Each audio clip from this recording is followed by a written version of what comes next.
Galates chapitre 5, verset 13. Frères et sœurs, vous avez été appelés à la liberté, seulement ne faites pas de cette liberté un prétexte de vivre selon la chair, mais rendez-vous par la charité, donc l'amour, serviteurs les uns des autres, car toute la loi est accomplie dans une seule parole, dans celle-ci, tu aimeras ton prochain comme toi-même. Mais si vous vous mordez et vous dévorez les uns les autres, prenez garde que vous ne soyez détruits les uns par les autres. J'ai lu jusqu'au verset 15, c'est important.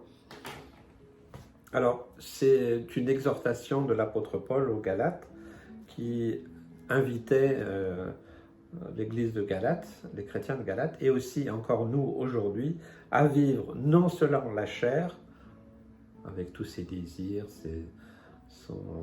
son système, mais de vivre selon l'esprit.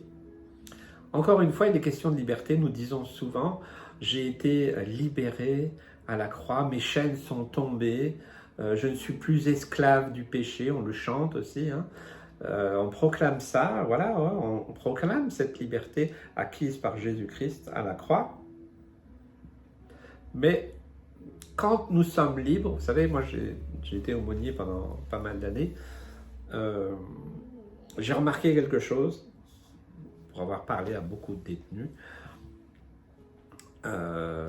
certains avant qu'ils aillent en prison, certains pendant en prison bien sûr, et puis certains que j'ai revus après, et j'ai constaté quelque chose, c'est que la prison, quoi qu'on en dise, marque, bien sûr, marque un être humain, voilà, qui que ce soit passe par la prison, c'est quelque chose d'éprouvant,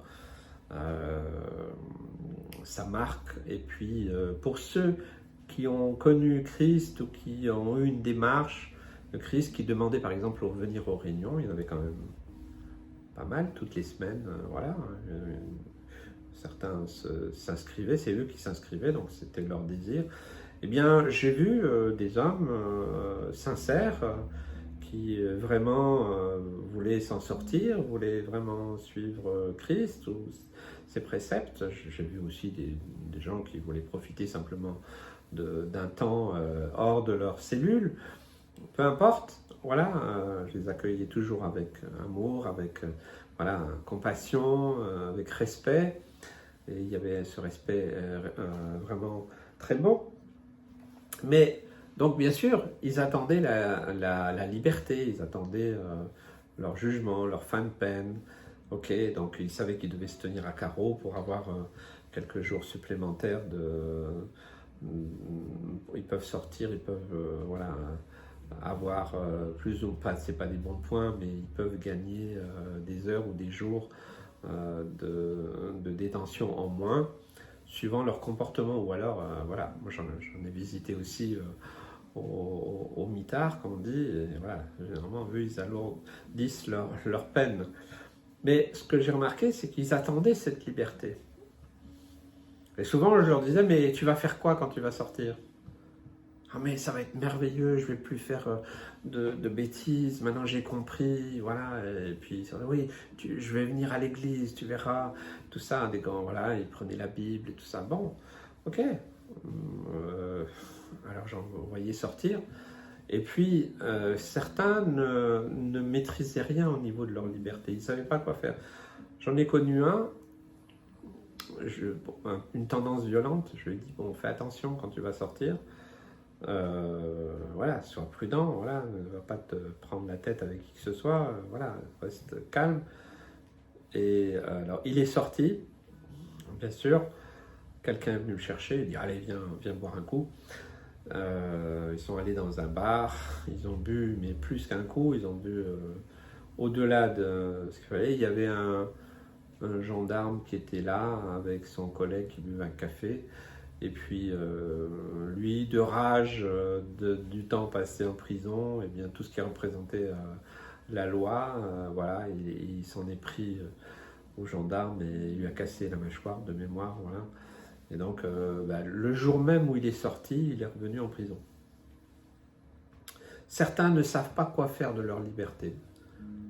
J'en ai connu aussi qui ils sont sortis, mais il n'y avait pas de réinsertion, ils sont retrouvés à la rue, j'en ai retrouvé à la rue. Certains, voilà, comme ils se retrouvent de la prison SDF, hein, il y en a plus que vous croyez.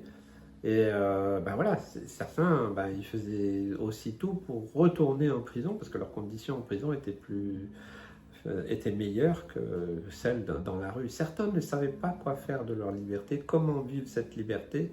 Ils n'avaient pas appris, certains étaient dans la délinquance depuis longtemps. Et cette liberté, finalement, pour eux, c'était un obstacle. Certains qui ont passé plusieurs années, ils ont perdu les codes de la complexité de notre société, l'individualisme, plein de choses qui fait que leur liberté, ils ne savaient pas quoi en faire. Donc ils retournaient, je ne dis pas tous, parce que j'en ai vu aussi, s'en sortir, heureusement. Il faut prier pour ça, il faut prier pour ce ministère d'aumônerie. Je pense que c'est vraiment un bon travail, j'ai beaucoup apprécié ce temps-là. Mais nous qui proclamons avoir été libérés, moi je sais ce que ça veut dire. Quand on est libéré, on enlève les chaînes. Je me rappelle quand j'allais à la prison, j'avais compté, on ouvrait 7 portes avant que je puisse aller faire ma réunion. 7 portes qui s'ouvraient, qui se refermaient. Il y avait des fois un temps entre les portes, des fois plus ou moins long. Donc 7 portes. Pour un détenu, il fallait qu'il passe aussi ces 7 portes. Et avant ça, qu'il passe dans tel ou tel bureau, il y a tout un processus. Ok, la même chose quand nous sommes libérés, nous avons été libérés par Jésus-Christ, il nous a libérés de l'esclavage du péché, c'est formidable. Donc nous étions esclaves, nous étions prisonniers, et alors nous nous retrouvons libres. Et alors certains ne savent pas comment vivre cette liberté. C'est pour ça que c'est important de lire la parole de Dieu, de prier, de rejoindre une assemblée locale pour pouvoir nous fortifier les uns les autres, nous encourager, grandir ensemble.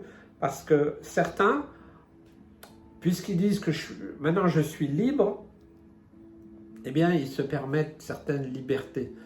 Hein? Mais ça les conduit à vivre de nouveau sous l'emprise de la chair. Hein? Et je crois vraiment que ce texte est vraiment très, très grand, parce qu'il dit « Rendez-vous par l'amour, hein, serviteurs les uns des autres ». Je crois que quand nous avons été libérés des griffes de Satan, du péché, de l'esclavage, des addictions, de tout ce que Dieu a fait dans chacun de vous qui écoutez, c'est important de servir le Seigneur tout de suite, c'est-à-dire de témoigner, de rejoindre une communauté, de lire. C'est extrêmement important parce que ça nous permet de devenir serviteurs les uns des autres, de servir. Hein? Et en plus, la loi, on peut la résumer à cette parole, c'est ce que dit l'apôtre, tu aimeras ton prochain comme toi-même. Parce qu'on a tendance, sinon, si on ne réalise pas qu'on a été libéré, on a tendance finalement à reprendre les mauvaises habitudes. J'en ai parlé précédemment. Donc, si nous avons été libérés de l'esclavage, moi je vois ces 7 portes, tout ce qui nous bloquait, qui nous assevelissait, qui nous détruisait, qui nous polluait, tout ça. Imaginez 7 portes, et peut-être plus de portes pour certains. Voilà, l'impureté, la méchanceté, la colère, la violence, le mensonge, le vol, et j'en passe. Ça, chacun peut mettre, et imaginez à chaque fois, c'est une clé que Jésus a ouverte, il vous a libérés de ce poids, des conséquences. Et alors, il nous a complètement libérés. Et quand on vit libre, ça veut dire libre, je vais où? Je fais quoi? Je retourne, je vais me faire une banque, là. Je vous dis, par expérience, j'en ai vu plusieurs comme ça, qui sont revenus. Ce gars, c'est revenu le jour même, mais il y en a d'autres qui sont revenus une semaine ou un mois après. Comme j'avais la liste, je pouvais suivre. C'est vrai que certains, je les revoyais 3-4 fois en 5-6 ans. C'est triste. Mais bon, je ne les jugeais pas. Mais bon, qu'est-ce qui s'est passé? Ouais, je suis sorti, mais pas d'argent, pas de moyens, pas d'aide, personne qui m'aide, parce que je crois que c'est aussi important d'aider aussi les prisonniers qui sortent, les accompagner. C'est aussi un travail important. Hein. Et il me dit, bah, voilà, pour subvenir à mes besoins, celles de ma famille, je ne pouvais pas revenir.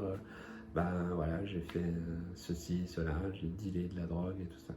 Je sais pas, j'aurais pas dit c'est bien, mais en tant qu'être humain, j'ai quand même écouté. Je dis oui, c'est malheureux, c'est triste.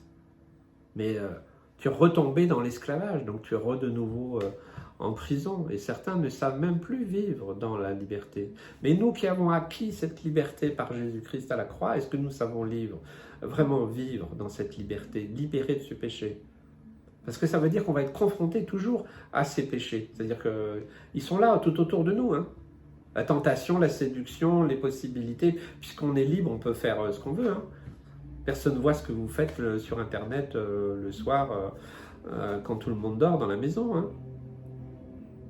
Certains m'ont appelé, pasteur, aide-moi, j'en peux plus, je suis prisonnier de la pornographie. Et ça crée des problèmes de couple, de famille. C'est horrible, l'impureté. C'est quelque chose de terrible qui vient détruire, qui salit les relations de couple. Donc, si nous sommes libres, qu'est-ce qu'on fait de cette liberté? Alors, quand tu as été libéré, commence à servir, commence à aimer. Voilà. Prends ce texte. Tu aimeras ton prochain comme toi-même. Commence à aimer. Parce que avant, tu étais esclave, parce que c'était toi qui régnais sur ta vie. C'était ton moi, mon plaisir, moi, donnez-moi, donnez-moi, je veux. Voilà, tout était fait pour toi-même, pour satisfaire tes besoins, tes désirs, et même l'autre. Et des fois, dans des couples, je dis, c'est pas de l'amour, ça. L'amour, c'est quelque chose qui se donne, c'est pas un truc qui se prend. Attention, hein, dans les relations de couple, si vous avez une relation que c'est l'autre qui veut juste pour lui-même satisfaire ses désirs, ses idées, c'est pas de l'amour, ça. C'est de l'égoïsme. Donc, apprenons à donner, apprenez à donner. À donner. Je pense que c'est important donc, de marcher par l'esprit pour pas accomplir les désirs de la chair. Donc, une fois qu'on est libre, il nous a affranchis, eh bien, nous devons marcher en nouveauté de vie. Il a payé le prix fort pour cela. Mais si nous retournons à ce qu'on a vomi, ça arrive, bon, le Seigneur fait grâce. Ok, moi je juge personne. J'essaie d'accompagner les gens. Ok, d'accord. Tu as une lutte avec ça, oui, tu as une lutte avec l'impureté, tu as une lutte avec l'alcool, avec ceci, celle-là, cette situation-là. Ok, ne jugeons pas, ne condamnons pas. Ok, mon rôle de pasteur, de berger, c'est de les ramener avec amour, avec compassion, pas de les juger, de les condamner, parce que c'est fini, après ils se sentent perdus. Il y en a qui sont plus faibles que d'autres. Mais nous devons aussi nous prendre en main pour préserver cette liberté que Dieu nous a acquis. La liberté, ça a un coût. Vous savez, on parle souvent de la liberté qu'on a acquis, la liberté des droits de l'homme, la liberté de ceci, cela.